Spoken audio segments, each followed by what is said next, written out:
Hello student, today our topic coordinate geometry. Okay यहाँ पर आपको कोऑर्डिनेट्स दिए रहेंगे। आपको कभी टू कोऑर्डिनेट्स के बीच की आपको डिस्टेंस फाइंड करनी है, जो कि फॉर्मूला ये है। हाँ, और भी इससे रिलेटिव अदर क्वेश्चंस रहेंगे। मैं बताऊंगी आपको एग्जाम में किस टाइप से की क्वेश्चन आपसे पूछे जाते हैं। ऐसे सपोज एक क्वेश्चन दे दिया जाएगा कि आपको सिंपल सा कि आपको 2 पॉइंट्स दे दिए जाएंगे और वो बोलेंगे कि इनके बीच की आप डिस्टेंस फाइंड कीजिए। ओके, हमारे 2 कोऑर्डिनेट हैं -5, 7 एंड -1 और 3। इन दोनों के बीच की डिस्टेंस का फॉर्मूला डिस्टेंस फाइंड करनी है। फॉर्मूला हमारे पास है PQ बराबर √x2 - x1 का whole square plus y2 - y1 का होल स्क्वायर। तो आपका x1 और y1 ये रहा, x2 और y2 ये रहा। और हम डायरेक्ट इसमें वैल्यू पुट करेंगे। Okay, very simple.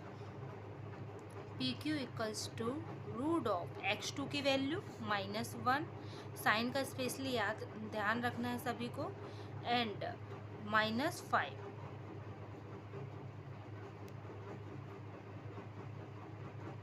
Okay, double bracket हुए थे इसलिए मैंने ये वाला ब्रैकेट यूज कर लिया, बड़ा वाला, प्लस y2 की वैल्यू क्या है 3 माइनस y1 की 7 का whole square.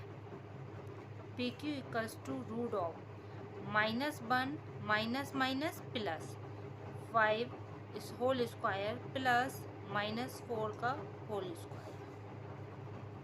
PQ equals to √4 का होल स्क्वायर प्लस 4 का whole square is 16। PQ √16 plus 16 equals to 32।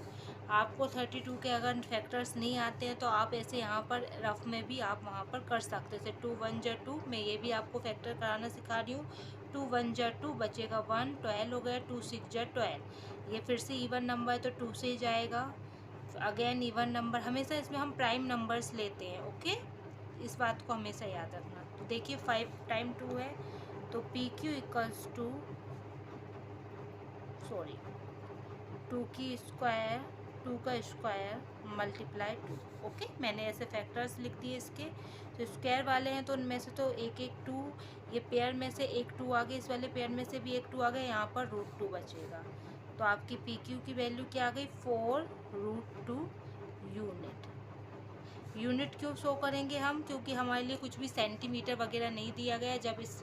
जब ऐसा होता है कि जब हमें कोई सेंटीमीटर वगैरह नहीं देते हैं तो हम यूनिट लिखते हैं। ओके, इसी एक्सरसाइज का एक और क्वेश्चन है। एक तो ये इस टाइप से आपके लिए है ना, कभी ट्राइंगल दे देंगे और बोलेंगे कि आप प्रूव कीजिए कि ये आइसोस्केल ट्राइंगल है क्या है। तो कभी ये आपके लिए कोई भी वो क्वाड्रिलेटर दे देंगे और पूछेंगे कि वैसे prove that is the square, तो हम डायरेक्टली यही वाले फॉर्मूले का यूज करेंगे और फाइंड कर लेंगे। हम उनकी साइड फाइंड करेंगे, साइड की हमें जैसे ही लेंथ मालूम पड़ गई हम देखेंगे इक्वल है तो हमें मालूम पड़ जाएगा कि ये स्क्वायर है। हमको उनकी कंडीशन इसमें मालूम होनी चाहिए।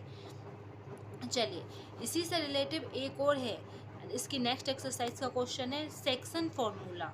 इसमें क्या होता है कि इसमें आपको रेशो भी दिया रहता है।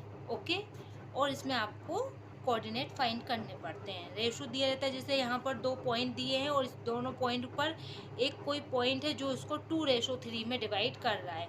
तो M1 की वैल्यू क्या हो गई है आपकी 2 और M2 की वैल्यू 3। ये लोग कोई इसको M और N में भी मान सकता है, अपनी चॉइस है, हम कुछ भी मान सकते हैं रेशो। हाँ, चलिए मैं डायरेक्ट वैल्यू पुट कर दूँ। चलिए, suppose let the coordinate of point P के कोऑर्डिनेट मैं फाइंड कर रही हूँ। देखिए इस तरीके से शो कर सकते हैं। M1 की वैल्यू मेरी है 2, x2 की वैल्यू क्या है 4, बीच में ये प्लस का साइन, M2 की वैल्यू 2 और x1 की value -1 upon M1 plus M2 2 plus 3। अब मैं बाय पे आ गई। M1 की वैल्यू क्या है बेटा, M1 की वैल्यू इज 2 एंड बाय 2 की वैल्यू इज -3, बीच में प्लस M2 की वैल्यू 3, और y1 की value 7। It's very simple. Now what we get? 2 4 ja 8 minus 2, 2 plus 3 is 5, 2 3 ja 6, 7 3 ja 21 upon 5। 8 में से 6 2 गए तो 6 अपॉन 5, एंड यहाँ पर 6 21 में से माइनस हुआ तो what we, it's 15 upon 5। Okay, यहाँ पर माइनस का नंबर छोटा था इसलिए आपका नंबर पॉजिटिव ही आएगा। 5 1 जा 5, 5 3 जा 15, तो आपके कोऑर्डिनेट क्या आ गए? 6 upon 5 and 3। That is answer. Okay, it's simple. इस वाली एक्सरसाइज, इस वाले वीडियो में हमने 2 टॉपिक को कवर किया है। सेक्शन फॉर्मूला वाला, सेक्शन फॉर्मूले के एक और तरह के क्वेश्चन देते हैं K/1 वाले, वो मैं आपको नेक्स्ट वीडियो में एक्सप्लेन करूँगी। Okay, thank you.